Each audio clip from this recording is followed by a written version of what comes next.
All right, this next quadratic is similar to the last one.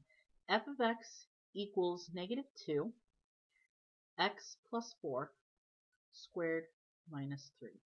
Now, if you wanted to do this the same way that you did the last one, you would go ahead and square this bit, you would distribute that -2 in and you'd simplify it, and you could do the negative b over 2a thing. That's totally legit, and if that's how you want to do it, by all means go for it. If you'll remember though, this is in a nice form called vertex form, where it already tells you the vertex. The vertex is the opposite of this guy, so since this is positive 4, it's going to be at -4, and then we're just going to keep this the way the sign is and all. So my vertex is at -4, -3. My axis of symmetry is just this x value, so it's x equals -4. Now if you'll remember from a long time ago, we did parabolas in the conics section because we wrote them a special way. We said 4p y minus k equals x minus h squared. So what I'd like us to go ahead and do is I'd like us to take this guy and move it around a little bit. Remember that f of x and y are the same thing. Now the only thing that we'd have to do to this guy is we'd have to add the 3 over and divide by -2. So I get y plus 3 equals -2 x plus 4 squared.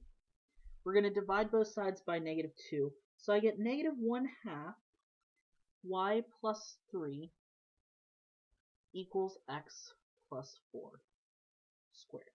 Now the reason we're doing that is because this guy right here tells us where the focus and directrix are. So we need to figure out what p equals. We know that 4p is this number out in front of your y's.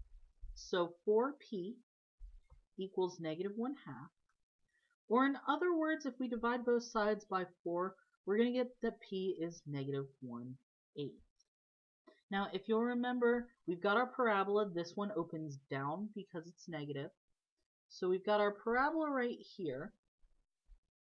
This point right here is -4, -3.